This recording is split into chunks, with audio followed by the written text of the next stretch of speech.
Maraming salamat po, Mr. President. My dear colleagues, ladies and gentlemen, and of course to the Filipino people whom we are all serving, allow me to deliver my reaction to the President's State of the Nation address, which he delivered last Monday, July 22, 2024. Let me start by congratulating the President for seriously discharging his constitutional duty to deliver the State of the Nation address. He obviously gave it his best, and it has been his best so far. Let me commend the President for brilliantly structuring his speech, saving the best for last. I was disarmed by the President's very clear and categorical decision to ban pogos. He has listened to the overwhelming sentiment of the Filipino people. At least one concrete problem was addressed in the SONA. With our myriad problems, we could now say after that memorable SONA, 1 down, 99 to go. Kaya sa isip ko, yung kontra-SONA na bala kong gawin ay naging kontra-sana na lamang. And then Wednesday happened. We offer our prayers to all our brothers and sisters who were affected by Typhoon Karina. We offer our condolences to all those who lost loved ones.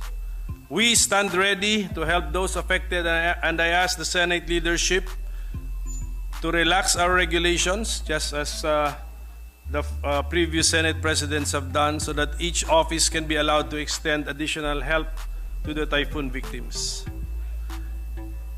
Nakita ko naman ang mabilis at agarang kilos at tulong ng parehong national government at local government units hanggang barangay at pati na rin ang private sector. Naway magpatuloy ang ganitong pagtutulungan, kooperasyon at koordinasyon sa pagpapaabot ng agarang tulong at suporta upang mabilis na makabangon ng ating mga kababayan. Pasalamatan natin ang mga tunay na bayani ng bayan, nabanggit na ito ni Senator Joel kanina, the first responders natin, na-train sa disaster relief operations, frontliners, medical frontliners, mga barangay officials at tanod, even our weather forecasters, mga opisyalis at membro ng neighborhood associations, at marami pa pong mga volunteers. At napansin ko, karamihan sa volunteers ay mga kabataan.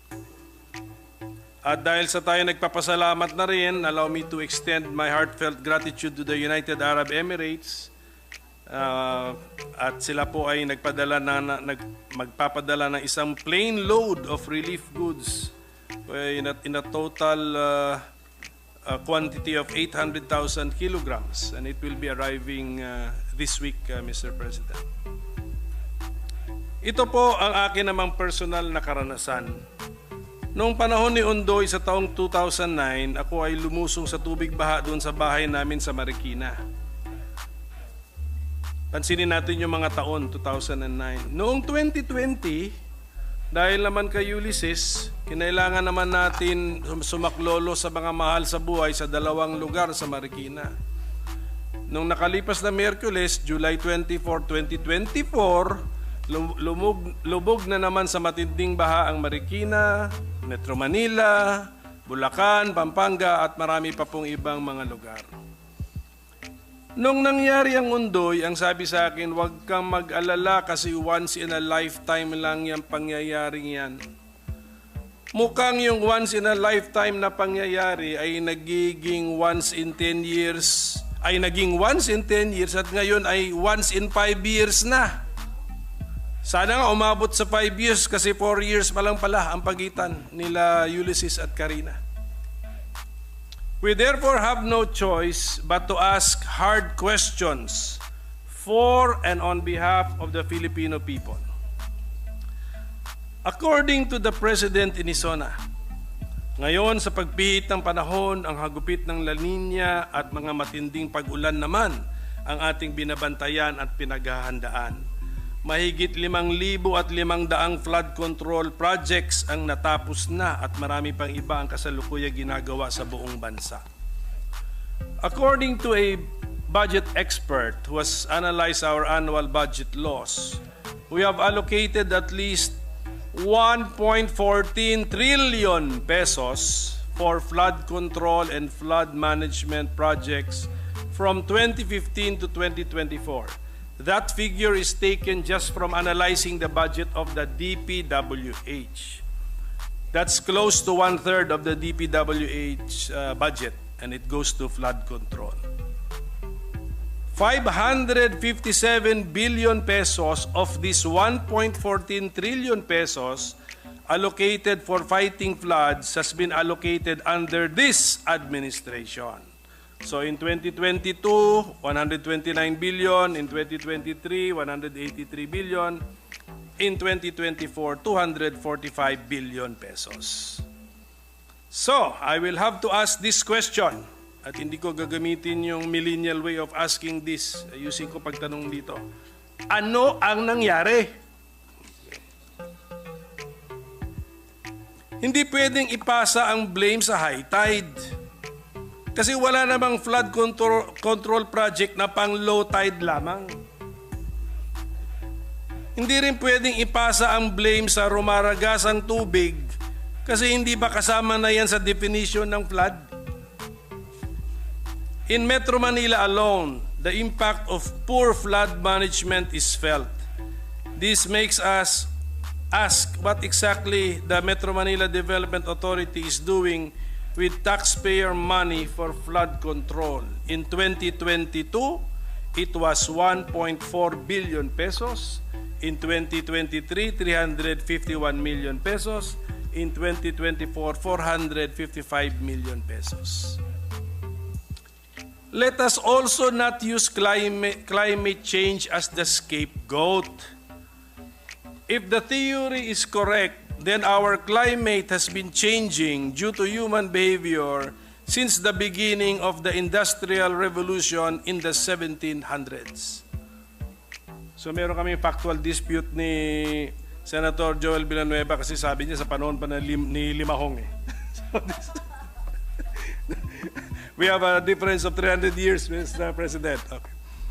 What I instead propose is for us to look at the possibility of character change. On the part of the people, a very simple request, huwag magtapon ng basura kung saan-saan. Lagyan natin ng lohika at sistema ang pagtapon natin ng basura. On the part of contractors and suppliers of government contracts, as well as the owners of construction companies, huwag na po tayong pumasok sa politika para maiwasan natin ang conflict of interest. Tapos, gawin naman natin maayos ang trabaho at gawing reasonable ang kita. On the part of politicians, doon sa mga merong excess investable funds, huwag na po tayong pumasok sa negosyo ng kontraktor or supplier ng gobyerno para maiwasan din ang conflict of interest. Yung investable funds ninyo ay pakilagay na lang sa manufacturing because the history of the human race has proven that manufacturing has the biggest impact on the direction of the economy because it is the main source of jobs, innovation, and increases in productivity. Help make the Philippines be a manufacturing power. But right now, the Filipino people are asking questions and are entitled to accurate answers. I urge the President to direct the DBM, DPWH, and other involved agencies to post online the names of the contractors of government flood control and management projects, as well as the location, amount, and status of these projects. And let us pierce the veil of corporate identity by letting the people know who are the individuals, the human beings who have bagged these lucrative flood control projects. Why do I say lucrative? Because according to my good friend, Senator Joel Villanueva, who has studied the subject matter of floods for years already, the budget for flood control amounts to more than 1 billion pesos per day. And if we put the rate of profit of these contractors at a modest 10%, then some lucky person or groups of persons or some well-connected syndicate of people, when I use the word syndicate, I mean into groups of people, they are earning at least 100 million pesos a day in the name of flood control at the expense of the Filipino people. And mabuti pinasingit ko si Senator Joel Villanueva sa speech niya. At nadagdagan pa tayo ng idea rito. Yung feasibility studies pala. Billions ang feasibility studies.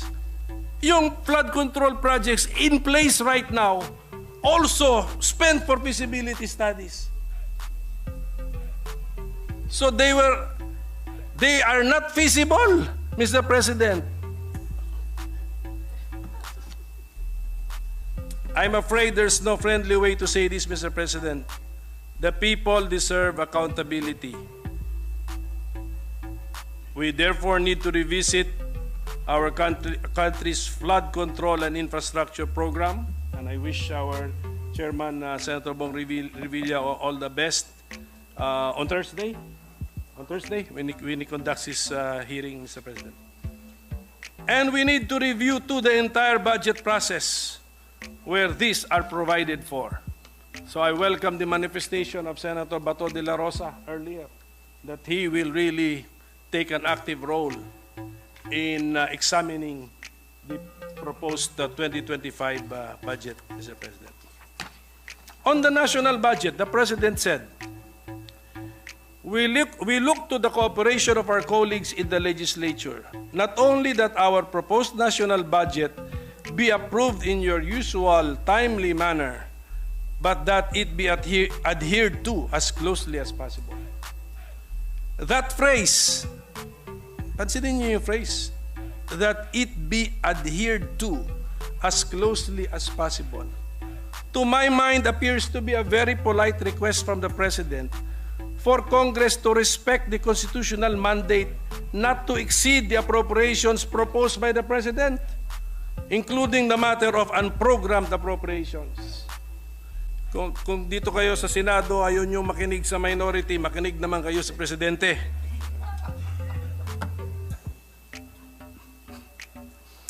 The constitutional mandate is simple enough. The Congress may not increase the appropriations recommended by the President for the operation of the government as specified in the budget. Doon sa mga gustong silipin sa nito, Section 25, Article 6 of our Constitution. Napakaraming sinabi ng Pangulo sa SONA tungkol sa kalusugan. Nararapat lang ito kasi ang problema sa kalusugan ng tao ang isa sa mga prioridad ng taong bayan. Inextricably linked to poor education is malnutrition.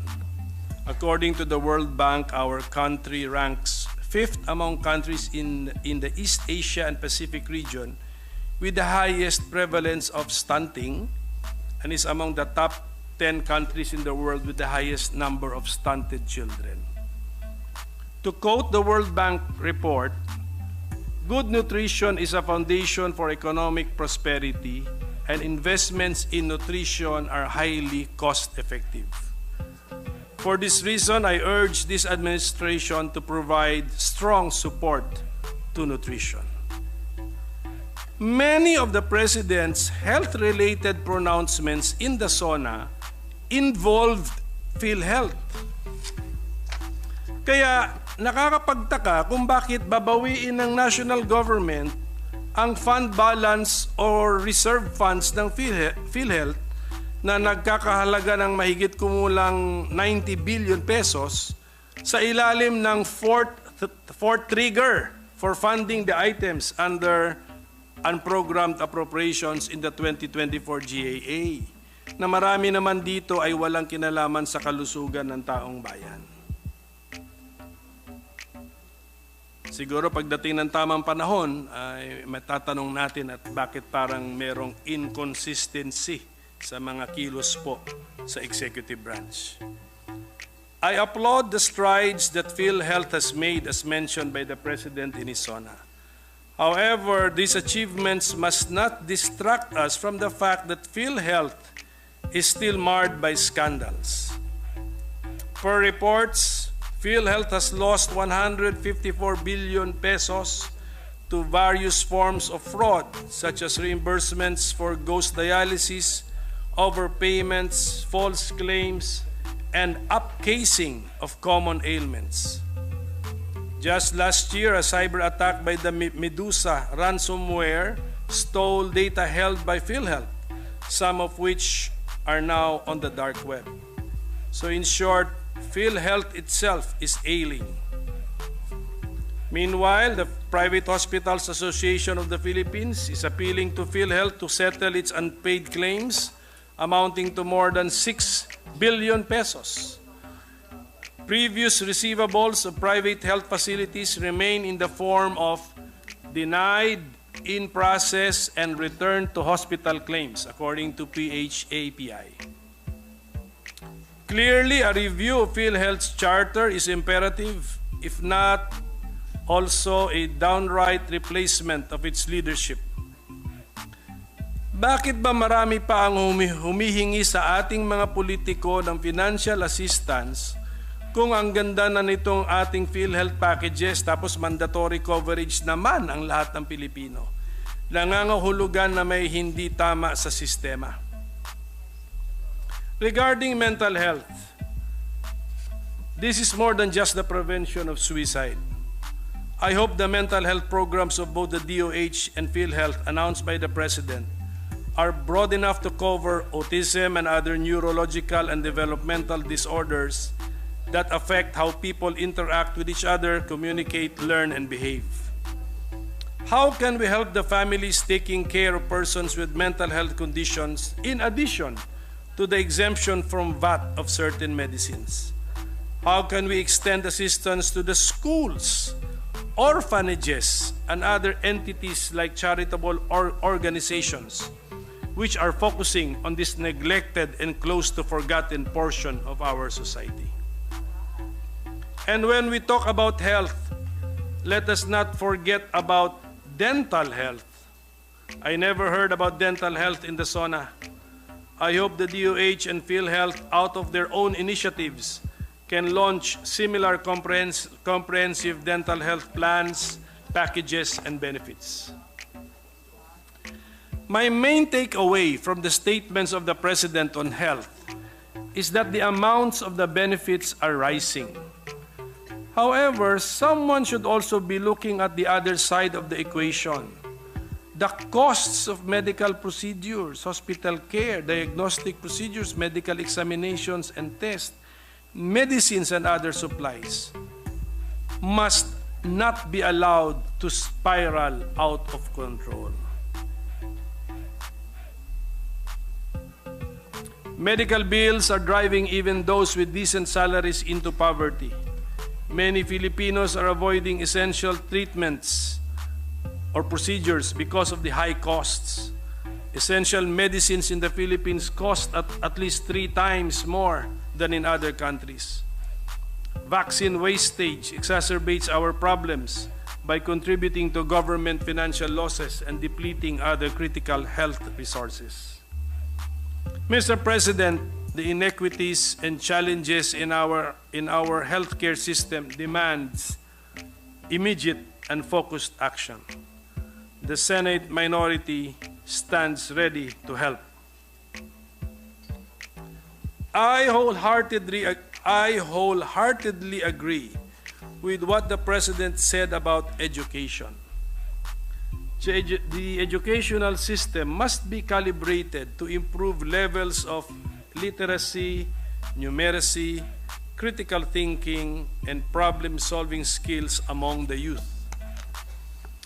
I just want to add, by way of exaggeration, an idea to drive home a point about how and where we should prioritize when it comes to when it comes to education. If we only have 1 peso to spend on education, let us spend it on basic education. And in basic education, if we only have 1 peso, then let us spend it on reading. Because a person who can read with comprehension can learn for or teach himself or herself mathematics, science, history, even the Philippine Constitution, should he or she desire to do it.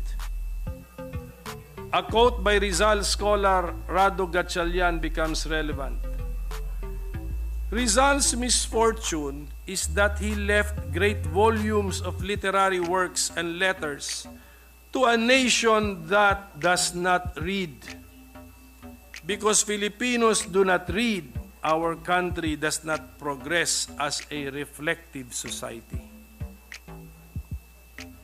Ayon naman sa Year 1 report ng EDCOM 2, mula 2009 hanggang 2023, ang average passing rate sa licensure examinations for teachers, yan po yung LET, para sa elementary ay 33% lang at 40% lang para sa secondary. Ang malala pa dito ay mula 2012 hanggang 2022, may kabuuang 182 na higher education institutions ang may 0 passing rates sa LET. Inaasahan natin ang CHED na maigting na pagmomonitor ng mga HEIs na binigyan ng pagkakataong makapagbigay ng angkop at kalidad na edukasyon sa mga nais magturo. Therefore, we have to be strict. Kung ayaw natin mambagsak ng estudyante, ay dapat handa tayong mambagsak ng eskwelahan para sa mga teacher na hindi makaproduce ng graduate na pumapasa sa licensure examinations for teachers. I agree that we have to revisit the curriculum for basic education. And when we do revise it, it should be less crammed than the present one, focused on the core competencies, and imparts practical and useful knowledge.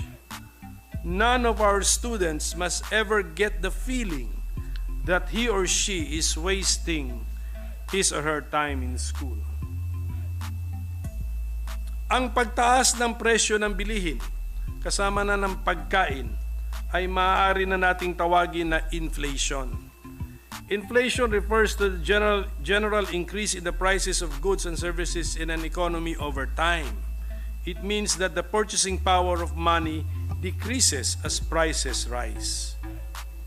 As the famous economist Milton Friedman once said, inflation is always and everywhere a monetary phenomenon, in the sense that it is and can be produced only by a more rapid increase in the quantity of money than in output. Output means productivity.